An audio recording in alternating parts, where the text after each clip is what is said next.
Hi hello সবাই কেমন আছো? আশা করি ভালো আছো। আজ একটা নতুন ভিডিওতে সবাইকে স্বাগত জানাই।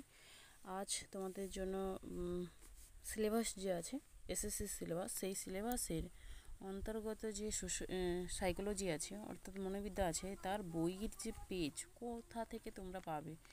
তোমাদের আমি একটা বইয়ের নাম বলেছি, যে বইটির নাম ছিল সাইকোলজি প্রমোদ বন্ধু সেনগুপ্তের। আমি তোমাদের বইটাও দেখিয়েছিলাম, আর কেউ যদি না দেখে থাকো তাহলে অবশ্যই পেছনে আমার ভিডিওগুলো আছে, তোমরা চেক করে দেখে নিও যে কোন কোন বই পড়লে তোমরা পাবে জিনিসগুলো আর কি।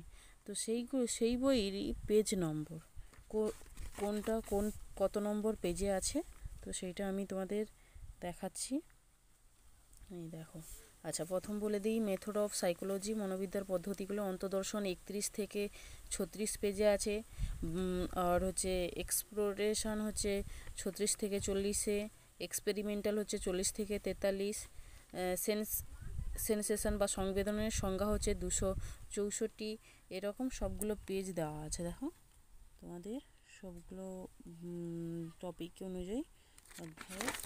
আচ্ছা, আমি কেন সাইকোলজিটা বললাম, কারণ ইন্ডিয়ান ফিলোসফি আর ওয়েস্টার্ন ফিলোসফি সবাই মোটামুটি টুকটাক জানে, তাই বললাম না।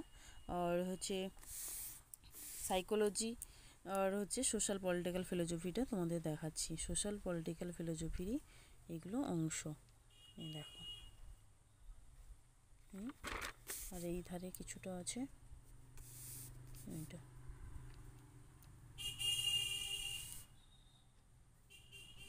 আচ্ছা, এইখানে যেটা আছে আমি এটা পাঠ করেছি, অর্থাৎ ইন্ডিয়ান আর ওয়েস্টার্ন একটু বড় পাঠ হয়, তার জন্য একটু বেশি কোশ্চেন, যেটা 2016 সালে এসেছিলো সেইটারই এটা ভাগ। তোমরা এবারে জেনে রেখো ইন্ডিয়ান আর ওয়েস্টার্নে কিন্তু ভালো কোশ্চেন আসবে।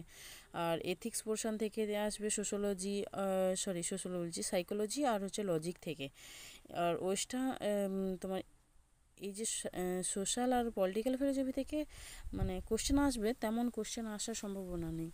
আচ্ছা, তোমাদের আমি একটা বলে দিই যে 60 দিনে কি করে তোমরা হচ্ছে একটা ঠিকঠাক করে পদ্ধতির মাধ্যমে এগোতে পারবে এবং সেটা কমপ্লিট করতে পারবে।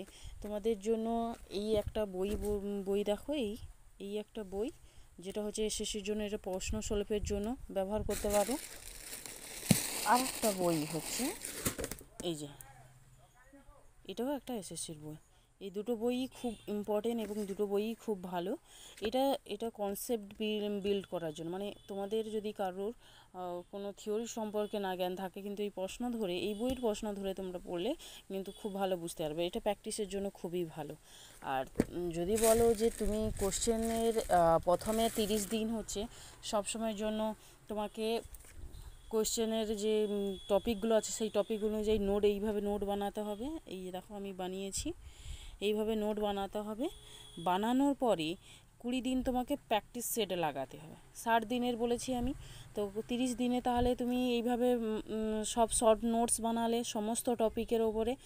তারপরে হচ্ছে 20 দিনের প্র্যাকটিস সেট লাগালে, প্রত্যেকটা অধ্যায় ভিত্তিক প্র্যাকটিস করবে, কোশ্চেন সলভ করবে। তারপরে হচ্ছে তুমি যে সেট দেওয়া থাকে, অর্থাৎ মডেল পেপার যেগুলো দেওয়া থাকে সেগুলো কমপ্লিট করবে। করার পরে তুমি আর যে 10 দিন বাকি থাকলো সেটা কিন্তু তোমাকে রিভিশন মারতে লাগবে, রিভিশন করতে হবে।